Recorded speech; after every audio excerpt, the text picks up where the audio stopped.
On March 13, 1997, thousands of people in Arizona witnessed something extraordinary in the night sky. It was an event that would baffle scientists, captivate the public, and ignite debates about extraterrestrial life for years to come: the Phoenix Lights. As darkness fell across the state, strange lights began to appear in the sky. These were not your typical twinkling stars or passing airplanes. These lights were different, larger, brighter, and moving in formations that defied easy explanation. The Phoenix Lights incident, as it came to be known, quickly became one of the most well-documented and widely discussed UFO sightings in history. Eyewitness accounts poured in from all over Arizona, painting a picture of a truly perplexing and awe-inspiring event. What were these mysterious lights that danced across the Arizona sky that night? Were they simply a misidentified military exercise, a case of mass hysteria, or something altogether more extraordinary?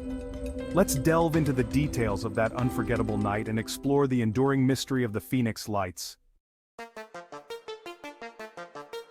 The first sightings of the Phoenix Lights were reported around 7:30 p.m. local time, just as the sun was setting and the sky was transitioning from day to night. Witnesses described seeing a V-shaped formation of lights moving slowly and silently across the sky, creating an eerie and mesmerizing spectacle. These were not fleeting glimpses. Some people observed the lights for over an hour as they drifted from the northwestern part of the state towards the southeast, leaving many in awe and wonder. As the lights moved, they maintained their distinctive V-shape, never-breaking formation, which added to the mystery. Some witnesses described the lights as white or yellowish, while others reported seeing orange or reddish hues, suggesting a possible variation in the light's intensity or source. The lights appeared to be enormous in size, with some estimates suggesting the wingspan of the V formation could have been as large as a mile wide, making it a truly massive sight. The sightings were not limited to a single location, but were reported across a wide area. Reports came in from all over Arizona, from small towns like Prescott to the bustling metropolis of Phoenix, indicating a widespread phenomenon. People from all walks of life, police officers, pilots, everyday citizens, were united by their shared experience of witnessing something truly unusual in the night sky, sparking conversations and debates. The widespread nature of the sightings, coupled with the sheer number of witnesses, quickly elevated the Phoenix Lights from a local curiosity to a national news story, capturing the attention of media outlets across the country. While the initial wave of sightings focused on the V-shaped formation of lights, a second, even more perplexing sighting occurred later that night. Around 10 p.m., multiple witnesses reported seeing a series of stationary lights hovering over Phoenix itself. These lights appeared in a straight line, like a string of pearls hanging from the night sky. They remained visible for several minutes before disappearing one by one. Unlike the earlier V-shaped formation, these lights did not appear to move. This second wave of sightings added another layer of mystery to the Phoenix Lights event.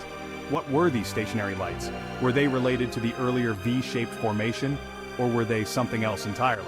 The questions surrounding the Phoenix Lights continued to mount.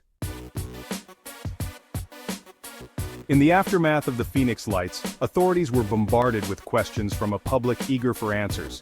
The mysterious lights had captured the imagination of thousands, leading to widespread speculation and concern. The U.S. Air Force, which was initially dismissive of the event, eventually offered an explanation. The lights were simply flares dropped by A-10 fighter jets during a training exercise at the Barry Goldwater Range. This explanation was meant to put the public at ease.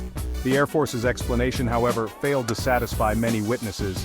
They felt that the official story did not match what they had seen with their own eyes. They argued that the lights they saw moved too slowly and silently to have been flares. The behavior of the lights was unlike anything they had ever witnessed before. Moreover, the sheer size and duration of the lights seemed inconsistent with military flares. Witnesses described the lights as being much larger and lasting far longer than typical flares.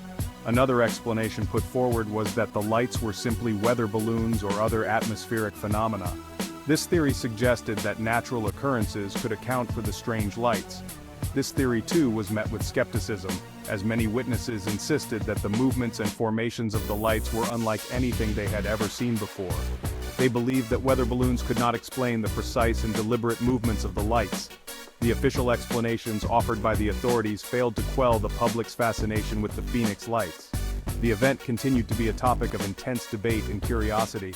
If anything, the lack of a definitive explanation only fueled speculation and gave rise to a multitude of theories about what the lights could have been. From extraterrestrial visitors to secret military projects, the theories were as varied as they were numerous. Section 5. The public reacts: fear, intrigue, and demands for answers. The Phoenix Lights sparked a wave of reactions from the public. Some people were frightened by what they had seen, interpreting the lights as a sign of an impending alien invasion. Others were intrigued, their imaginations ignited by the possibility that we are not alone in the universe. The event quickly became a topic of conversation around water coolers and dinner tables across the country. People debated the merits of different theories, shared their own experiences, and speculated about the true nature of the lights. The Phoenix Lights also fueled a growing demand for transparency from the government. Many people felt that the authorities were not being forthcoming with information about the event. They demanded to know what the government knew and when they knew it. Public meetings and rallies were held, calling for a thorough investigation into the Phoenix Lights. The event had tapped into a deep-seated curiosity about the unknown and a desire for answers that seemed to elude easy explanation. Section 6. The Phoenix Lights in the media, from local news to national headlines. The Phoenix Lights quickly transcended local news and became a national, even international story. Newspapers, magazines, and television programs all ran stories about the event, interviewing witnesses and showcasing footage of the lights. The internet, still in its relative infancy in 1997, played a key role in disseminating information and fueling speculation about the Phoenix Lights. Websites and online forums dedicated to the event popped up, providing a platform for witnesses to share their stories and connect with others who had seen the lights. The media coverage of the Phoenix Lights, while often sensationalized, helped to bring the event to the attention of a wider audience.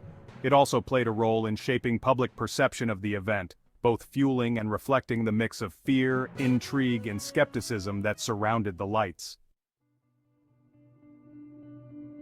Section 7. Theories take flight. What were the Phoenix Lights? In the absence of a universally accepted explanation for the Phoenix Lights, a plethora of theories have emerged over the years, each more intriguing than the last.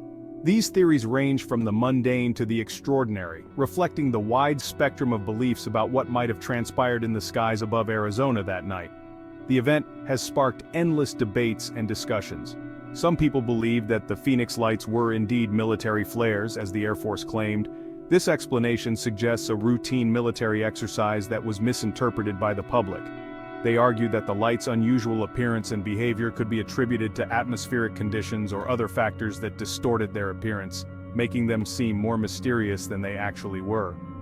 Others dismiss the military explanation as a cover-up, arguing that the government is hiding the truth about what really happened. They believe that the official story is full of holes and inconsistencies. They point to the inconsistencies in the official story and the numerous eyewitness accounts that contradict the Air Force's claims. Eyewitnesses reported seeing massive, silent craft that couldn't be explained by flares. Among those who believe the Phoenix Lights were something more than just flares, there is no shortage of theories. The event has become a focal point for UFO enthusiasts and researchers. Some speculate that the lights were experimental aircraft being tested by the government in secret. These theories often involve advanced technology that is not yet publicly known. Others believe that the lights were evidence of extraterrestrial visitation, citing the lights' advanced technology and seemingly intelligent movements. They argue that such behavior is beyond our current technological capabilities.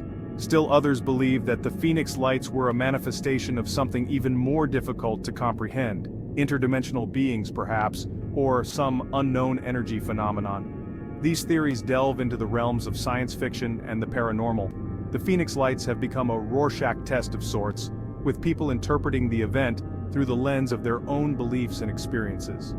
The event has inspired books, documentaries, and countless discussions. Whether one believes in UFOs, government conspiracies, or simply the power of the unknown, the Phoenix Lights offer a compelling case study in the limits of our understanding.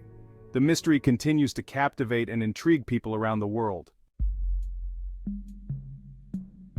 Whether one believes in UFOs, government conspiracies, or simply the power of the unknown, the Phoenix Lights offer a compelling case study in the limits of our understanding.